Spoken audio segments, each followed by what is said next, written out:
Hi all എല്ലാവർക്കും സുഖാണ്ടിരിക്കുന്നു. ഞാൻ നഫീല ഹാഷി, mind കോച്ചാണ്, കൗൺസിലറാണ്. നമ്മൾ കഴിഞ്ഞ വീഡിയോയിൽ എന്താണ് ഇന്നർ സൈഡ് ഹീലിംഗ്, അതേപോലെ തന്നെ ഇന്നർ സൈഡ് എന്താണെന്നുള്ളതാണ് നമ്മൾ പറഞ്ഞിട്ടുള്ളത്. ഇന്ന് പറയുന്നത് കുട്ടികളിൽ അല്ലെങ്കിൽ കുട്ടിക്കാലത്ത് ഉണ്ടായിട്ടുള്ള മുറിവുകൾ എന്തൊക്കെയാണ്, അല്ലെങ്കിൽ കുട്ടികളുടെ മനസ്സിൽ അല്ലെങ്കിൽ കുട്ടി മനസ്സിലെ മുറിവേൽപ്പിക്കുന്ന കാര്യങ്ങൾ എന്തൊക്കെയാണെന്നുള്ളതാണ് ഇന്ന് നമ്മൾ പറയാൻ പോകുന്നത്. ഒന്നാമത്തതാണ് ബുള്ളിങ്. ബുള്ളിങ് എന്ന് പറയുന്നത് ഭീഷണിപ്പെടുത്തൽ, പിന്നെ അതേപോലെ ഒഴിവാക്കൽ. അതായത് കൂട്ടത്തിൽ നിന്ന് ആ ഒരാളെ മാത്രം ഒഴിവാക്കുക, അല്ലെങ്കിൽ മനഃപൂർവ്വം ഒഴിവാക്കുക. പിന്നെ അതേപോലെ തന്നെ ഗോസിപ്പ് ഉണ്ടാക്കുക. അത് പലപ്പോഴും നടക്കുന്നത് ഫ്രണ്ട്സുകളുടെ ഇടയിലാണ്. അതായത് ഫ്രണ്ട്സ് എന്ന് വെച്ചാൽ സ്കൂളിലെ ഫ്രണ്ട്സോ അല്ലെങ്കിൽ നെയ്ബേഴ്സ് തമ്മിലുള്ള ഫ്രണ്ട്സോ.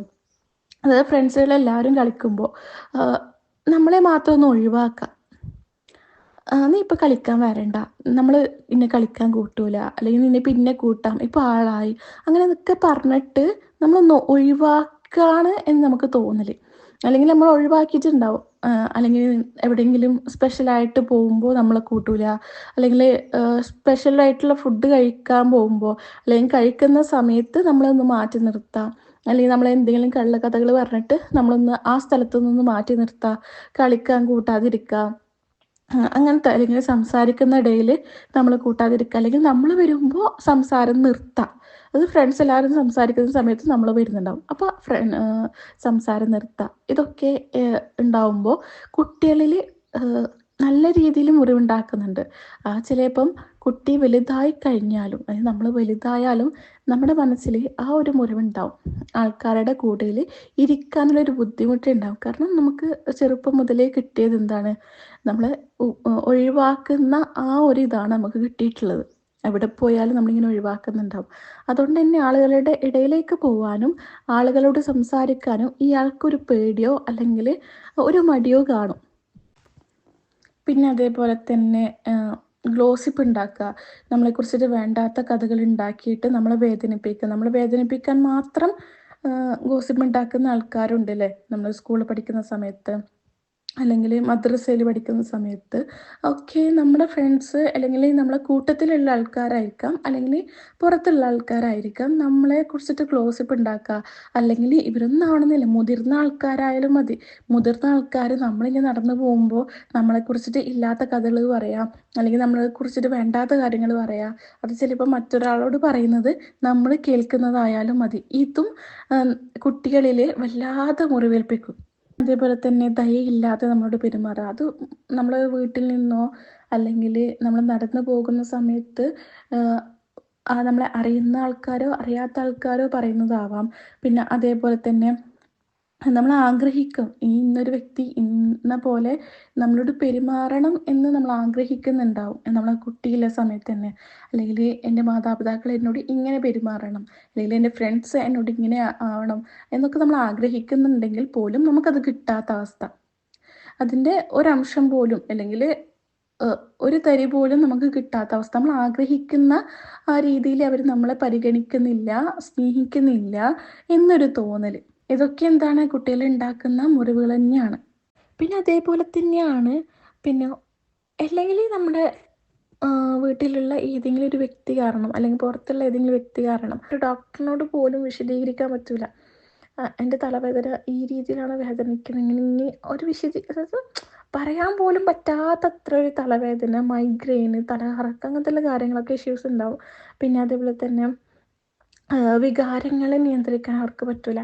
വികാരങ്ങളെന്ന് വെച്ചാൽ ഇപ്പോൾ കരച്ചിലാണെങ്കിൽ കരച്ചിൽ നിർത്താൻ അവരെ കൊണ്ട് പറ്റില്ല. അതേപോലെ ദേഷ്യമാണെങ്കിലും അവർക്ക് ആ ദേഷ്യം പിടിച്ചു നിർത്താൻ അവരെ കൊണ്ട് പറ്റില്ല. പിന്നെ അതേപോലെ തന്നെ ലോകത്തോട് തന്നെ ഒരു നെഗറ്റീവ് തോന്നാം. അതായത് വീട്ടിൽ നിന്നോ ഫ്രണ്ട്സിൽ നിന്നോ ഇങ്ങനെ തുടർച്ചയായിട്ട് കിട്ടിക്കൊണ്ടിരിക്കുകയാണല്ലോ വേദന. അപ്പോൾ ഇവർ ചിന്തിക്കുന്നത് എല്ലാവരും ഇങ്ങനെയാണ്, ഈ ലോകത്തുള്ള മുഴുവൻ ആൾക്കാരും ഇങ്ങനെയാണെന്നുള്ളൊരു തോന്നലുണ്ടാവും. അത് ആരെ കാണുമ്പോൾ ലോകം ഇങ്ങനെയാണ്, സമൂഹം ഇങ്ങനെയാണെന്നുള്ളത്, ആളുകൾ ഇങ്ങനെയാണെന്നുള്ളത് നെഗറ്റീവായിട്ട് ചിന്തിക്കുക എന്നുള്ളത്. പിന്നെ അതേപോലെ തന്നെ ബന്ധങ്ങളിൽ ഒരു റിലേഷൻഷിപ്പ് ആയിക്കഴിഞ്ഞാലും ആ റിലേഷൻഷിപ്പിൽ എന്താ ചെയ്യാൻ പറ്റില്ല, ഒരു നല്ല രീതിയിൽ ഹെൽത്തി ആയിട്ട് നിൽക്കാൻ പറ്റില്ല. എന്തെങ്കിലും പല പല ബുദ്ധിമുട്ടുകളൊക്കെ ഉണ്ടാവും. ഈ റിലേഷൻഷിപ്പ് എന്ന് പറയുന്നത് വിവാഹം മാത്രമല്ല, നമ്മുടെ ഫ്രണ്ട്സ്, അല്ലേ, നെയ്ബേഴ്സ്, അല്ലെങ്കിൽ ഫാമിലി, അതൊക്കെ റിലേഷൻഷിപ്പാണ്. ഈ ഒരു ഏതൊരു റിലേഷൻഷിപ്പിൽ അവർക്ക് തുടർന്ന് പോകാനുള്ളൊരു ബുദ്ധിമുട്ടുണ്ടാവും. അതായത് ബന്ധങ്ങൾ നിലനിർത്താനുള്ളൊരു ബുദ്ധിമുട്ട് അവർക്ക് ഉണ്ടാവും. പിന്നെ അതേപോലെ തന്നെ ഈ തുടർച്ചയായിട്ടുള്ള മാനസിക പീഡനം അല്ലെങ്കിൽ ശാരീരിക പീഡനം കൊണ്ട്, വേദന കൊണ്ട് അവർ ചിലപ്പോൾ എന്ത് ചെയ്യാൻ പറ്റും, ലഹരി ഉപയോഗിക്കുകയോ അല്ലെങ്കിൽ അതായിട്ട് അടിമയാവുകയോ ചെയ്യും. ലഹരിക്ക് അടിമയാവുകയോ അല്ലെങ്കിൽ അതിനെ സംബന്ധിച്ചുള്ള എന്തെങ്കിലും ജോബ് അവർ എടുക്കാനോ അല്ലെങ്കിൽ അമിതമായിട്ടുള്ള ലഹരി ഉപയോഗം ഇവർക്ക് ഉണ്ടാകാൻ ചാൻസ് കൂടുതലാണ്. പിന്നെ അതേപോലെ തന്നെ ജീവിതത്തോടൊരു മടുപ്പ് തോന്നിയിട്ട് അവരെന്ത് ചെയ്യും, ആത്മഹത്യയെക്കുറിച്ചിട്ടും ഒക്കെ ചിന്തിക്കാൻ തുടങ്ങും.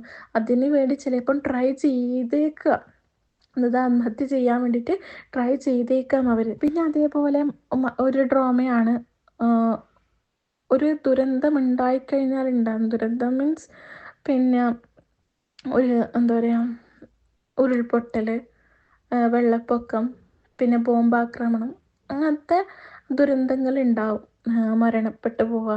അതുമൂലം ഉണ്ടാവുന്ന പല ബുദ്ധിമുട്ടുകളും, മാനസിക ബുദ്ധിമുട്ടുകളും ഈ കുട്ടി മനസ്സിനെ എന്ത് ചെയ്യുന്നുണ്ട്, മുറിവേൽപ്പിക്കുന്നുണ്ട്. പിന്നെ അതേപോലെ മറ്റൊരു ഡ്രോമയാണ്, അതായത് ആഴത്തിൽ മുറിവേൽപ്പിക്കുന്ന ഒരു ഡ്രോമയാണ് ഫിസിക്കൽ അബ്യൂസ് എന്ന് പറയുന്നത്. ഫിസിക്കൽ അബ്യൂസ് എന്ന് പറയുന്നത് മാതാപിതാക്കളിൽ നിന്ന് വരെ കിട്ടാം, അല്ലെങ്കിൽ മറ്റാരിൽ നിന്ന്, ഫ്രണ്ട്സിൽ നിന്നോ അവരുടെ ഫാമിലിയിൽ നിന്നോ സമൂഹത്തിൽ നിന്നോ ഈ ഒരു ഫിസിക്കൽ അബ്യൂസ് കിട്ടാം. അതായത് ഫിസിക്കൽ അബ്യൂസ് എന്ന് പറയുന്നത് ശാരീരികമായിട്ട് നമ്മൾ ഉപദ്രവിക്കുക എന്നുള്ളത്. പിന്നെ എത്രയോ മാതാപിതാക്കളുണ്ടല്ലേ, മക്കളെ ഉപദ്രവിക്കുന്ന മാതാപിതാക്കൾ, നന്നായിട്ട് ഉപദ്രവിക്കുന്ന മാതാപിതാക്കൾ. അപ്പം ഈ ഉപദ്രവിക്കുന്ന, ശാരീരികമായിട്ട് ഉപദ്രവമായിട്ടാണ് ഇങ്ങനത്തുള്ള ആൾക്കാർ, അതായത് ഇങ്ങനത്തെ ഫിസിക്കൽ അബ്യൂസ് നേരിട്ട കുട്ടികൾക്ക് ഉണ്ടാവുക. കാണുന്ന എല്ലാവരും അവർക്ക് ശത്രുക്കളാണ്. അവർ ഉപദ്രവിക്കാൻ വരുന്ന ശത്രുക്കളായിട്ടായിരിക്കും അവരെന്ത് ചെയ്യാൻ പറ്റുക, കാണാം. അതേപോലെ തന്നെ ഉറക്കത്തിൽ ഭയങ്കര പ്രശ്നം ഉണ്ടാകും. അവർക്ക് ഉറങ്ങാൻ പറ്റൂല. ഉറക്കത്തിൽ പല സ്വപ്നങ്ങളും, അവരെ പേടിപ്പെടുത്തുന്ന പല സ്വപ്നങ്ങളും അവർക്ക് കാണാൻ പറ്റും. അതുകൊണ്ട് തന്നെ ഉറക്കം നഷ്ടപ്പെട്ടിട്ട് പോയിട്ടുണ്ടാവും. അതേപോലത്തെ ഒന്നാണ് സെക്ഷൽ അബ്യൂസ്. ഇതും നമ്മൾ എന്ത് ചെയ്യുന്നുണ്ട്, വലുതായി കഴിഞ്ഞാൽ അവർ ഒരുപാട് മുറിവേൽപ്പിക്കുന്നുണ്ട്. പിന്നെ അതേപോലെ തന്നെ യുദ്ധങ്ങൾ, നമ്മളിപ്പോൾ ഇപ്പം തന്നെ ഫലസ്തീനിലും നമ്മൾ എത്രയോ യുദ്ധങ്ങൾ കേൾക്കുന്നുണ്ട് അല്ലേ. എത്രയോ കുഞ്ഞുങ്ങളുടെ മുഖങ്ങൾ നമ്മൾ ഇപ്പോൾ മനസ്സിലേക്ക് വന്നിട്ടുണ്ടാവും. അപ്പോൾ ആ മക്കളുടെയൊക്കെ മനസ്സ് ഒന്ന് ചിന്തിച്ച് നോക്കിയാൽ എങ്ങനെയായിട്ടുണ്ടാവില്ലേ. അവരുടെ ആ കുഞ്ഞു മനസ്സിന് എത്രത്തോളം അവരുടെ മാതാപിതാക്കൾ ചിലപ്പം കൺമുന്നിൽ മരിക്കുന്നുണ്ടാവും. അപ്പോഴുള്ള അവരുടെ അവസ്ഥ ചിന്തിച്ച് നോക്കിയേ. ആ മുറിവ് എത്ര കാലം കഴിഞ്ഞാലും അവർക്കത് അതിനെ ഹീൽ ചെയ്ത് കളയാൻ പറ്റണമെന്നില്ല. അത്രത്തോളം അവർ മനസ്സിനെ വേദനിപ്പിച്ചിട്ടുണ്ടാവും, മുറിവേൽപ്പിച്ചിട്ടുണ്ടാവും, ആഴത്തിൽ അല്ലേ. ഈ കാണുന്ന, അതായത് സോഷ്യൽ മീഡിയയിലൂടെ കാണുന്ന നമ്മുടെ അവസ്ഥ എന്താണ് ചിന്തിച്ച് നോക്കിയേ. അപ്പോൾ ഈ യുദ്ധം നേരിട്ട് കാണുന്ന കുട്ടികളുടെ അവസ്ഥയോ. അപ്പം ഇതേപോലുള്ള യുദ്ധങ്ങൾ നേരിട്ട് കാണുമ്പോൾ ഉണ്ടാകുന്ന ഡ്രോമ. പിന്നെ മറ്റൊന്നാണ് നമ്മളെ സ്നേഹിക്കുന്ന അല്ലെങ്കിൽ നമ്മുടെ വേണ്ടപ്പെട്ടവരുടെ മരണം എന്ന് പറയുന്നത്. അതായത് നമ്മുടെ ഫാമിലിയിൽ നിന്നോ നമ്മുടെ ഫ്രണ്ട്സിൽ നിന്നോ അല്ലെങ്കിൽ നമ്മുടെ മാതാപിതാക്കളോ നമ്മളെ സ്നേഹിക്കുന്ന ആരും ആവട്ടെ, അവരുടെ മരണം എന്ന് പറയുന്നത്, ആ മരണം നമ്മൾ കേൾക്കുമ്പോൾ അല്ലെങ്കിൽ കാണുമ്പോൾ ഉണ്ടാവുന്ന ഒരു ആഘാതം, മനസ്സിനേൽക്കുന്ന ഒരു ആഘാതം, അത് വല്ലാത്തൊരു മുറിവാണല്ലേ. എത്ര കാലം കഴിഞ്ഞാലും ആ മുറിവ് ഉണങ്ങാൻ കുറച്ച് പാടായിരിക്കും. ഇത് ഞാൻ ഇത്രയും പറയുമ്പോൾ കുട്ടികൾ എന്ന് പറയുന്നുണ്ട്. ഇത് കുട്ടികൾക്ക് മാത്രമല്ല കേട്ടോ, ഇത് മുതിർന്ന ആളാണെങ്കിൽ പോലും, അല്ലെങ്കിൽ വർഷങ്ങൾക്ക് മുമ്പ് നിങ്ങൾക്ക് ഇതേപോലുള്ള സംഭവങ്ങൾ നടന്നിട്ടുണ്ടാവും, അല്ലെങ്കിൽ ഇപ്പോഴും നടക്കുന്നുണ്ടാവും നിങ്ങളിൽ. അപ്പോൾ ആ മുറിവിനെ ഒന്ന് ഹീൽ ചെയ്ത് കളയാന്ന് പറയുന്നത് അത്രത്തോളം ഇമ്പോർട്ടൻ്റ് ആണ്. അത് ഹീൽ ചെയ്ത് കളഞ്ഞില്ലെങ്കിൽ നിങ്ങൾക്ക് ഒരുപാട് പ്രശ്നങ്ങൾ, മാനസികമായിട്ടല്ല ശാരീരികമായിട്ട് പോലും പ്രശ്നങ്ങൾ നിങ്ങൾ അനുഭവിച്ചേക്കാം. അല്ലെങ്കിൽ ഒരു ആത്മഹത്യയിലേക്ക് വക്കിൽ പോലും നിങ്ങൾ എത്തിയേക്കാം. അപ്പോൾ അതിനെ ഹീൽ ചെയ്ത് കളയാന്ന് പറയുന്നത് അത്രത്തോളം ഇമ്പോർട്ടൻ്റ് ആണ്. അപ്പം ഹീൽ ചെയ്ത് കളഞ്ഞിട്ടില്ലെങ്കിൽ ഉണ്ടാകുന്ന പ്രശ്നങ്ങൾ എന്തൊക്കെയാണെന്ന് കുറച്ചൊക്കെ ഞാൻ പറഞ്ഞിട്ടുണ്ടല്ലേ. സ്ട്രെസ്സ്, ആങ്സൈറ്റി, ഡിപ്രഷൻ, പിന്നെ OCD പോലുള്ള പ്രശ്നങ്ങൾ, പിന്നെ എല്ലാത്തിനോടുള്ള പേടി, സമൂഹത്തിൽ ഇറങ്ങാൻ പേടി, ഒരു കാര്യം ചെയ്യാൻ പേടി, ഒറ്റയ്ക്ക് നിൽക്കാൻ പേടി, അങ്ങനത്തെ പല പേടികളും നിങ്ങൾക്ക് ഉണ്ടാവും. അതേപോലെ തന്നെ ഒരാളെ സ്നേഹിക്കുക, അല്ലെങ്കിൽ നിങ്ങളെ വേണ്ടപ്പെട്ടത് തന്നെ ആയിരിക്കും, അവരെ ഒന്ന് മനസ്സ് തുറന്ന് സ്നേഹിക്കാൻ പറ്റാത്തൊരവസ്ഥ അല്ലേ, അല്ലെങ്കിൽ സ്നേഹം മനസ്സിലാക്കാൻ പറ്റാത്ത അവസ്ഥ. പിന്നെ അതിൽ നിങ്ങൾ ഒരു നാർസിസിക് പേഴ്സണാലിറ്റി ആയിട്ട് മാറാം അല്ലേ. പിന്നെ അതേപോലെ തന്നെ ആരെയും വിശ്വസിക്കാൻ പറ്റാത്ത ഒരവസ്ഥയായിരിക്കും. നിങ്ങളുടെ ചുറ്റുമുള്ള ഒരുത്തനെ പോലും വിശ്വസിക്കാൻ പറ്റാത്തൊരവസ്ഥ.